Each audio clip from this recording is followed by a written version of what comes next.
Toyota finally gives us a DIY Supra. I'm Jay, Steps on vacation, and this is Modern Motoring. I apologize for the wide-angle display here.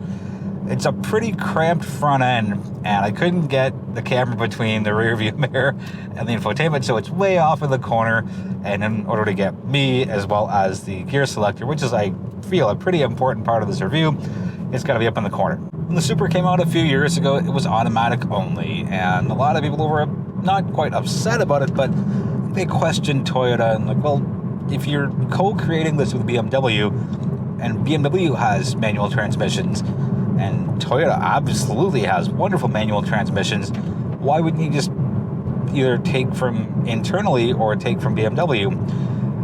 I don't know why they opted for automatic only through the 8-speed transmission for 19, 20, 21, 22, but here we are, and we finally have it.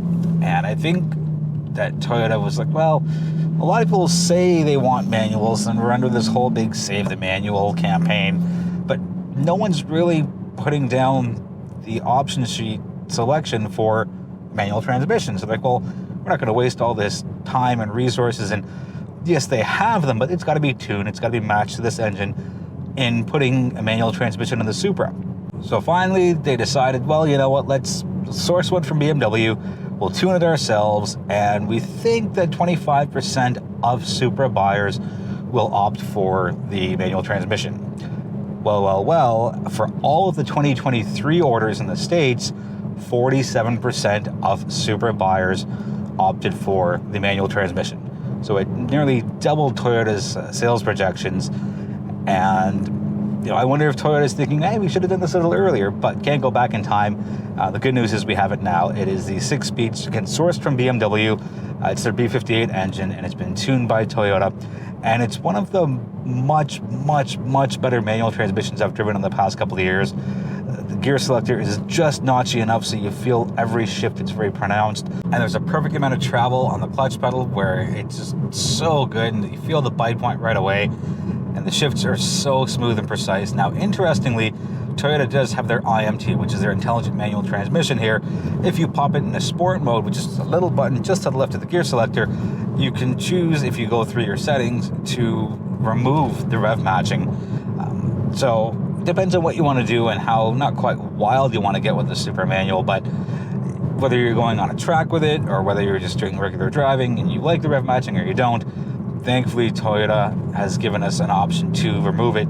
Steph and I did 2 reviews on this last year. We did a standalone review on the Supra, and we also did a comparison against the GR86. And our theme for that was, is the Supra worth twice as much money as the GR86, 30 versus 60,000 approximately? And the decision we came up with after a week of driving both was that no, it's not worth double the price. Your money is better well spent on a GR86 versus the Supra. Now that there's a manual transmission, it's a completely different conversation, and it's more than double now. We're almost at $70,000 as an MSRP, never mind the A91 package here. But if we're comparing this now to the GR86 as we did last year, this is absolutely worth double the price plus a little bit as well, because there's just so much more of driving engagement that you have here with the Supra manual versus the Supra automatic. A couple of cool things we have here in the manual Supra are the active rear sport differential as well as the adaptive variable suspension. So it's not just a matter of Toyota just slapping in a 6-speed transmission to replace the 8-speed, not quite replace, but give you an option versus the 8-speed.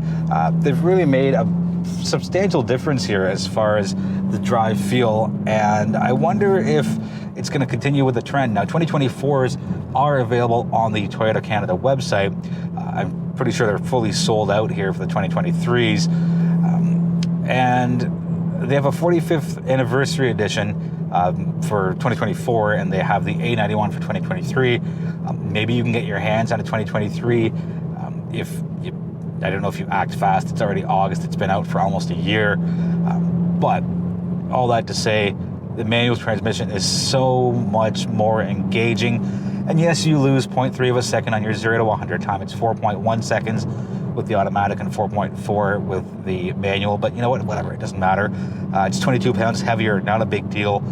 Interestingly, it's the same price for automatic versus manual, and I think that is a really, really smart move. A key day-to-day difference is going to be in the fuel consumption, whereas the manual has a combined fuel rating in liters per 100 kilometers of 10.9. It goes all the way down to 8.6 with the automatic. But on a 52-liter fuel tank, which remains the same across all Supras, yeah, it's 2.3 liters of a difference, but it's a very specialized and unique car, so it wouldn't deter me at all. The reason the Supra manual is here, I feel, is people just asked for it for a few years, and they finally got it. And again, I completely understand with a very niche vehicle. It's a coupe, it's rear-wheel drive, and it would be a manual transmission. And there's not a lot of vehicles like that. The first one that comes to mind is the Nissan Z. I say Z because I'm in Canada. You have the Camaro, you have the Challenger. So, you know, I get it. You know, and it's not a matter of it only costing, you know, a couple $100,000 to do some R&D into it. It's a fairly substantial investment in time, resources, and money. And again, with such a very slim niche of the automotive market, you know, they want to make sure that they're doing the right thing and not wasting money. I don't think I'd change much with this. You know, I'd be really annoying and ask them for a rear wiper. You know, that's just me. And I'd ask them for a little softer material on the inside of the door for my left knee. But that's pretty much it. It's got BMW's inspired infotainment system. It's got the iDrive controller just to the right of the gear selector. And for a two-door sports coupe, like it's kind of redundant two-door sports coupe, for a sports coupe that is built on performance with tons of power, 382 horsepower, 368 pound-feet of torque, this checks off all the boxes, and I'm so happy that it's here. Part of this A91 package includes the following. It gets you the Alcantara shifter with a cue ball top. I don't really think that's a good move because it looks cool and it feels really nice for the first few months, but I feel that Alcantara is really going to deteriorate the more you handle it and touch it. And it's also got the red badge at the rear that says Supra, and it's got the tan leather, which I like it on the seats. I don't really like it on the steering wheel. I think it adds just a little too much. I think just a nice clean and plain black leather steering wheel would have looked a lot better. And finally, you get the red strut brace under the hood. The last time I was this impressed with the manual transmission was the Jaguar F-Type, and that manual didn't last long, but it was so smooth and easy to shift. And I have that same feeling here with the manual Supra. It's the right transmission for the right car, and it shows upshifting, downshifting, city streets, highways, and rural environments as well. Finally, let's run through competition and pricing. So what we have here, as per my spec sheet, is $69,000. You add in your fees and PDIs and all that, and we come up to $72,714.50. Is it a little expensive? Yeah, but is it a very unique vehicle that does what a lot of other vehicles don't? Absolutely. Is the price warranted to me? In this case, yes. Usually, I would say no for something this high priced in this specific market, but all of what the Supra has to offer and the way it's packaged here, I think it's worthy of that $72,000 price. As far as the competition goes, Nissan Z comes to mind, and the most expensive one starts at $61,344. You go into the BMW side of things, and the M2 rings in at $76,500. If you don't want that, you can go to the Z4, which is $67,000.